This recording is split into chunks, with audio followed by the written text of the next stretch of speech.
Zip 9 Hub. Hello, welcome to another episode of our series on how to use GeoGebra in education. So the last time I have presented to you the interface of the software. It's now time to discuss individually those different parts of the software. So for this specific episode, I will be talking on two views. By default, these are the views that we can see in our when we open our software. Uh, these are our algebra view and uh, the graphic view. So again, in these views, we have, or a part of our interface is our toolbar. It's actually located at the top left of our interface. And when we say toolbar, this is where we can access the different toolboxes. The toolboxes is comprised of different tools, and we use these tools to create the objects that we want, mathematical objects. So in our GeoGebra, we have a lot of toolboxes. We start with this toolbox. It's represented by an icon uh, that looks like an arrowhead. It's actually an arrowhead. This is called the move tool. This toolbox, this move tool is comprised of different tools. There's actually three that is available here. We have the move tool, the free handshake, and the pen.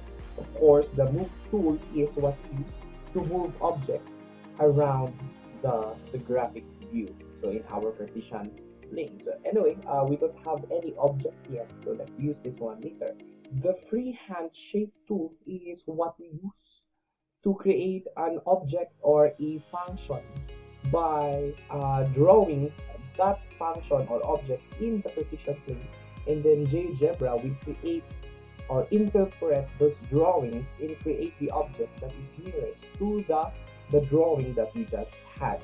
So for example, I click this tool. I am trying to create a circle, so I will create it freehand,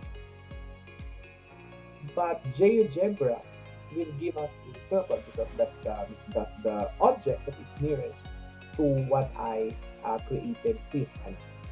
So we have a circle. We can again use the move tool to move our object. So there we have it. We can just move the circle anywhere, of course, inside our Cartesian plane. What do we have here? A pen. This is yet another tool in our move toolbox. If we click this one, this is actually used to label something. So you can actually create words or function or anything that you want to label your object with. So anyway, I can just draw here the word hello. So hello everyone. So those are the tools that are included in our new tools box. Next is we have the point toolbox. It's here. It's this icon. We are guided by the icons that is used for each toolbox. If we click this toolbox, we will be shown the different tools that we use to create the basic objects such as a point. So this is the tool for creating a point. So anyway, let us again mind the help. The help tool that appears at the bottom of our interface when we click or when we point a tool. So for example, if I point my cursor here, the tool help will tell us that we use this tool by selecting a position or a line, function or curve anywhere our Cartesian plane. So how do we use this tool? How do we create a point on GeoGebra?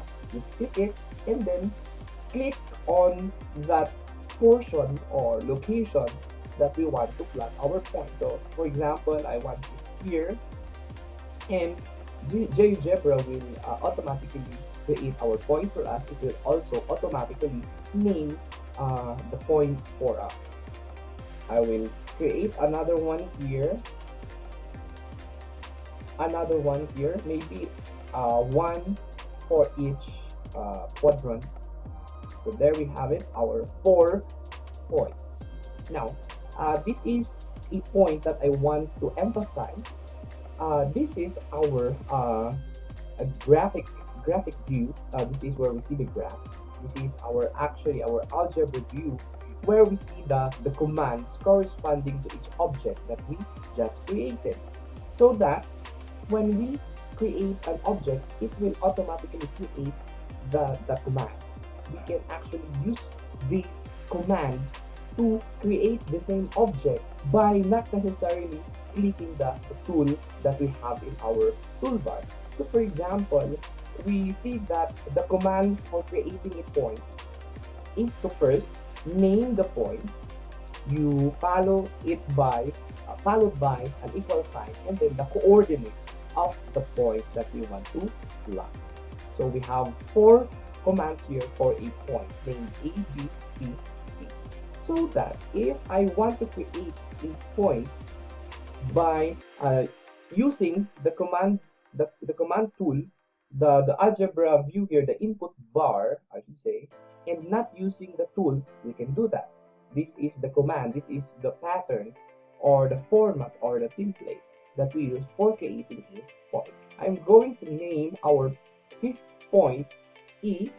So I will just type E equal to and the coordinates where I want that point to be. I want to plot my point at 1, 0. So we have our point.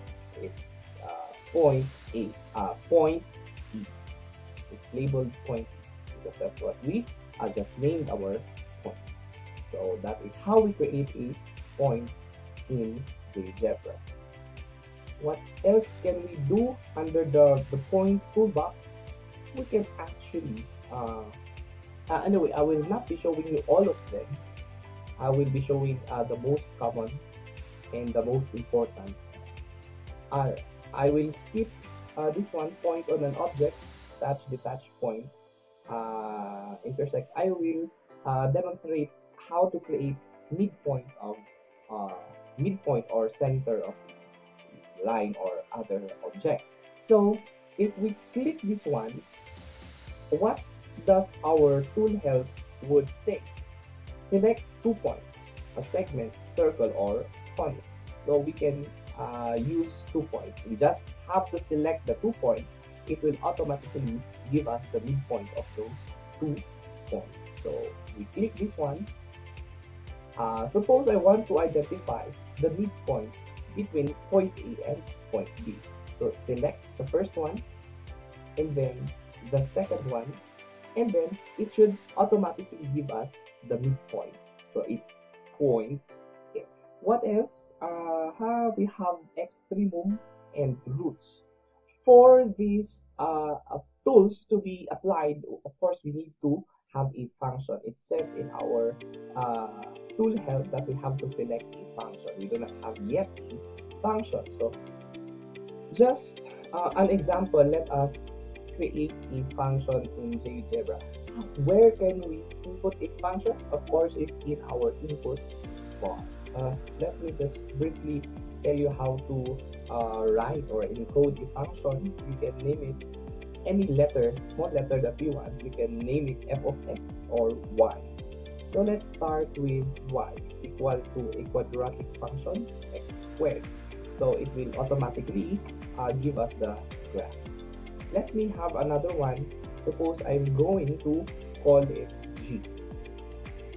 G will have y equal to x cubed minus 2x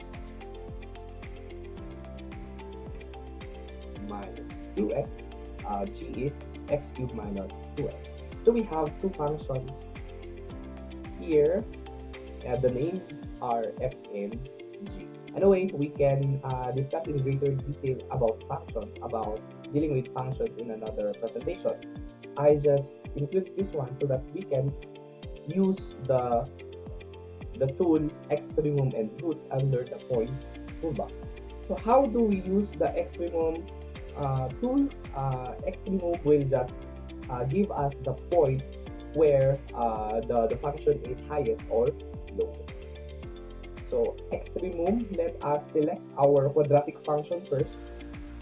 So there we have it. We selected the function, the quadratic function, and of course it will grab point G. This means that point G is an extremum point. Specifically, it's the minimum because it's the lowest. So extremum means the lowest or highest in the function. Okay, let us also use the root tool to function G. Of course, the roots are simply the points where the function is 0. Graphically, that is where it intersects the x-axis. So we just selected the root tool, and then the next thing to do is to select the function.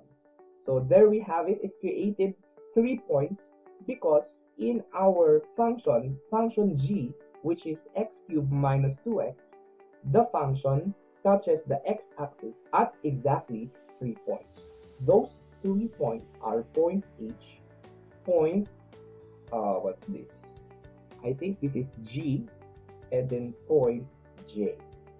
So those are the tools included in our point toolbox. Next toolbox is what we call our line toolbox. This is where we can find tools that are used to create lines and related objects. So when we want to create a line, we simply need 2 points. We just identify them, select them, and we would automatically be given a line. If we want a segment, then we press this, or I mean click this tool and then select 2 points. We have segment with given length. It says in our tool help that we have to select a point, then enter a length. So whatever length that we want. We can also create a ray. For rays, we need to select a starting point, meaning 1, then point on ray. Okay, we have a polyline, vector, and vector from point. So instead of creating just a line, it creates a vector. What is the difference of a vector from a line?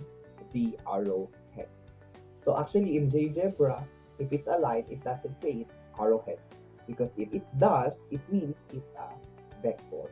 So let us just create the first 3 objects that we have here. For example, a line connecting A and B. So we simply click A and B. Of course, after clicking the tool that we want to use. So this is our line. In our algebra view, let's look at the command. So how can we create a line not by using the tool in our toolbar but by using a command? It says here line and then A, B. So we simply type the command line and then enclose with a parenthesis the points that we want to join to create the line. So suppose I want to create another line, this time a line passing through D and C, point D and C. Let's type line, and then we have the 2 points D and C. So there we have it, our lines. Let's create a segment using the tools. So segment, want a segment from point E to point C. So just choose the 2 points that we want. So it creates a segment. If we look at the command, we just change the command line from a segment, but the idea is just the same. After typing the command segment, we have to enclose the 2 points by a parenthesis. Okay, what else do we have here? It's a ray. So let's try to create a ray from A to this point. So we have a ray. Of course, a ray means it's the same as a line, but it is extending indefinitely in only one side. A line is a mathematical object that extends indefinitely to both sides. Okay, so those are our tools in our line toolbox. Let us proceed to the next one. We have the special lines, for example, perpendicular lines, parallel lines, perpendicular bisector, angle bisector, and a lot more. Now, before we proceed to this one, to demonstrating some of them, I just also want to make my second point. So my first point, we can actually create the objects using the commands or using the toolbar. So there are advantages of using the command. There are also advantages when using when constructing the objects using the toolbar. For example, when we create a point and we want the point to be exactly at an exact location, which is different to estimate when we are constructing it using the toolbar, it might be easier to create a point using the command. So for example, the coordinates are something like pi and e. Those are still numbers, and it would be very difficult to estimate this one in our partition. So anyway, my second point, there's actually a meaning when we observe the icons of the tools that we have. They are GeoGebra, or the people who created GeoGebra. They only use the colors red and green in the icons for the tools. For example, for the point tool, they use blue, and then for point and object, some part of it is red, some is blue, and it's really consistent with all of the toolboxes here. For lines, we have the blue or a mixture of red and blue. The meaning of this is that the red object is actually the prerequisite, the required object, and then the blue part is the object that the tool will create. So for example, when we have line, when we want to create a line, it requires us to identify 2 points. For segment, it's the same. For segment with a given length, it requires us a point. It's the blue one. I think I interchanged it a while back. It's the blue one that is required with us. It's the red one that it's the red ones that it will create. So for example, segment with given length, it requires us 1 point, and then it creates a segment. So that for the other types of lines under this toolbox, to create a perpendicular line, instead of looking at the tool help, it says there that select point in perpendicular line. So we know what is required. We can also notice here that we have a black. So we also have a black. There are 3 colors: a blue one, a red one, and a black. The black objects. So we would need a line here and a point. So we select the object, the black one, and then the blue point. It will automatically create the perpendicular line. That's the red one. Okay, so let me just clear my window, my screen, for us to easily see the objects when we create. Okay, let us create a perpendicular and parallel line using this toolbox. These are the first 2 tools that we see here, this toolbox. So perpendicular lines are created by selecting a point and the perpendicular line. So click the tool, select the point and the line. It will create automatically a perpendicular to 3D. Let us also create a parallel line. It is actually the same. This time we use this tool, click it, we select the point and the line. So there we have it, our parallel line. If we look at the commands, we can also investigate the commands so that when we want to use or when we want to create perpendicular and parallel lines using the command or the input bar using commands, we can do that. So the command is perpendicular line without a space between the words, open parenthesis, C. What is C? That's the point where the perpendicular line will pass through, and then F. What is F? That is the line. What else can we create under this toolbox? We can create an angle bisector. So what do we mean by an angle bisector? It is a line that bisects an angle into two congruent angles. So let me just provide another point here so that we can demonstrate that one. So it says here in our help tool that to create an angle bisector, we need to select 3 points or 2 lines. Let's use 3 points. So click on the tool, and then these are my 3 points, B, C, and D. So there we have it, our angle bisector. This is our angle bisector, this line there. It's an angle bisector. Okay, so let's stop here for this particular toolbox, or I want to demonstrate a best fit line. So this tool is used to estimate the best fit line given a data set. So this is more of a statistical concept. This is actually a concept that we encounter when we learn regression lines, regression estimation. Let me clear and prepare points for you before I demonstrate.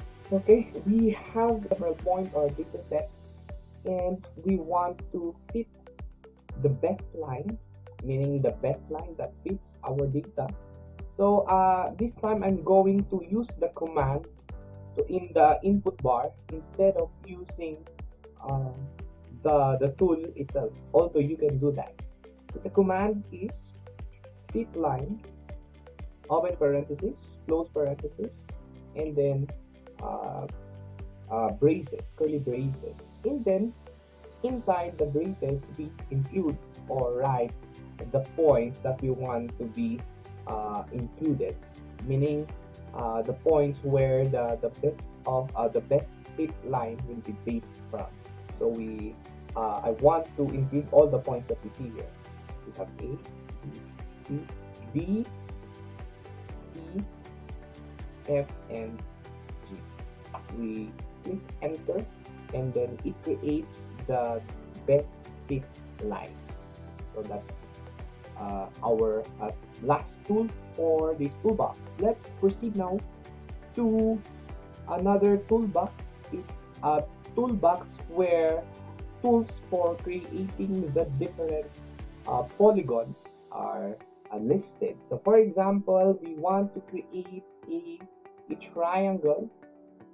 Let me first delete that line. Okay, using the Polygon tool, it will create the polygon that we want depending on the number of sides. If we want to create a triangle, then we simply click this tool and then join 3 points.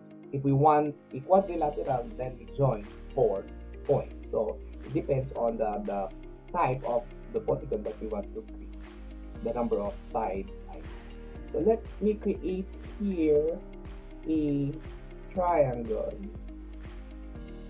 So there we have it, a triangle. This is triangle ABCD. Let me create another one. Then another polygon, but this time a quadrilateral, a 4-sided polygon. So I just have to go back to point. So those are this is the tool that we use to create a polygon. A regular polygon, meaning the sides are equal. From our tool help, it says here that we simply have to select 2 points, then enter the number of vertices. So meaning 2 points is all we need. let's click this tool. Let us start with B and F. And then we want how many vertices? Let's say 7. What kind of polygon will we create? So we have 7 vertices. That means we have 1, 2, 3, 4, 5, 6, 7 also. 7 sides as well. So the number of vertices will tell us the number of sides the polygon will be. So it's a regular polygon. All the sides are equal, congruent, equal in length. What else? We have a rigid polygon, a vector polygon. Let's do not mind this one first. Let us proceed to another toolbox. This is the toolbox where tools for creating circles and related objects are listed. So for example, we have a circle with center through point, circle, creating circle using a center, meaning a point, and specifying the radius, meaning the length of the radius. We have a compass, we have creating a circle through 3 points. So we are creating circles but with different given or different conditions. We can also create a semicircle. It says here in our tool help that we have to select the 2 endpoints, meaning 2 points, a circular arc, circumcircular arc, circular sector, and circumcircular sector. Let's create some of them only. So for example, the circle, creating a circle with center through a point. Let's create a circle whose center is at point E. So let's just click E, and then by dragging our cursor, we can make the circle bigger or smaller. So we can adjust. So there, we created a circle. Let's create another circle, this time by specifying a point and the length of the radius. So that is our second tool. So we select point A as our center, and then we specify the radius. I want my radius to be 5 units. Okay. So this is our a circle using that tool. What else can we do here? Yes, we can create a circle through 3 points, meaning you click this tool and then select the 3 points. So I think you get the idea. Anyway, let's move to the last tool before we proceed to the other tools. This is also important. This is called the this is also a move tool, but this is more of a toolbox that gives tools for zooming in and zooming out our objects. Because for example, in this case, we have a circle that we can see some part of it. We can zoom in or zoom out just to see everything in our partition. Anyway, we can just scroll our mouse to zoom in, or that is another way of doing the same thing. We also have here at the bottom right part of our window are the same command or tools that would zoom in or out our partition pane or our graphic view. We can also, in this toolbox, it shows us also that we can actually hide, how to hide an object. So in reference with our algebra view, we can click on the circles here to hide or not hide, unhide our object. So for example, we want to hide this particular circle here, the last circle that we created. We hide the circle centered at A of radius 5. So where is that? I think this is this circle A of radius 5. We can click this one and it will hide the object. We can do the same for the other one. So we do not have actually to delete the objects here, because if we delete it, it will be deleted permanently. But if we just want to hide it, then we can click here and unclick if we want to unhide. So that is the purpose of this toolbox. Okay, let's proceed to our ellipse. Our ellipse toolbox. It is a toolbox containing the tools for creating the other conic section. This is the conic section toolbox. It is a toolbox containing the tools that we use to create our conic sections, other conic sections, for example, our ellipse, our hyperbola, our parabola, and a conic through 5 points. So the idea is just the same. We can make use of the tool help to know the requirements of creating the object. For example, in an ellipse or to create an ellipse, we simply need to select 2 points that those 2 points will serve as our foci, then point on ellipse. Okay, let us do that using some existing points here. So suppose, or I think it's too crowded, so let me delete it first. Alright, we have here 3 points. We want to create an ellipse with foci at A and B, and then point C should pass through that ellipse. So we go to this toolbox, the conic section toolbox. We use this tool, the tool to create an ellipse. We click on it. We first identify the foci, it's A and B, and then a point on the ellipse. So there we have our ellipse. What else? Hyperbola. What we need according to our tool help, we have to select we now have to select 2 foci, then point on hyperbola. So it's actually the same. Let's look at what happens if we use the same 3 points, but this time we are constructing a hyperbola. Suppose these are our foci, and then this point C is a point on hyperbola. So that is our hyperbola. Let's stop there for this particular toolbox.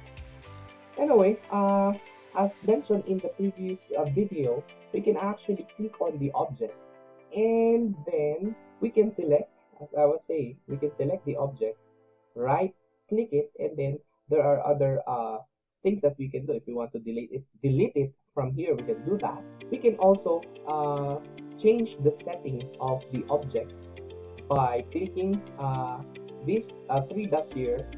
In our algebra view, we have an option here, it's settings. If we click on it, we see that we can actually do a lot of formatting or editing on our object. For example, if you want to give a name or a caption, if you want to change the color so that it won't be always black or blue, we can do it here. For lines, we can actually change the thickness, the opacity, and the style. Okay. So anyway, I just want to show you that so that you will not be limited on how your objects will look like. What is the next toolbox here? The next toolbox is a toolbox containing the tools for creating angles and related objects. So we have a lot of things here. We can create an angle by selecting 3 points or 2 lines. We have 2 options. Angle with a given size. The size means the measure of the angle. Distance or length. So select 2 points, a segment, a polygon, or a circle, meaning the length of the curve. We also have a what do you call this? A tool to compute the area in centimeters squared of a particular region. So that could be a polygon. Slope, it could compute the slope. So we simply have to select the line, or slope is just appropriate for a line. And other things here that is not that it's also important, but we leave it, but we do not mind in this particular presentation. Maybe we can explore further in other presentations. Okay, let us create an angle using this tool. So we select 3 points, A, B, and C. So our angle here is, our alpha here is 221.28 degrees. So the angle considered here is this angle. Let us create another angle, this time using this tool, angle with a given size. So we have to select select a leg point, a vertex, then enter the size. So suppose I want B, the leg point is B, the vertex is A, and then we select the size. Do we want it 45 degrees? Let's have it that way. Counterclockwise or clockwise, we can choose.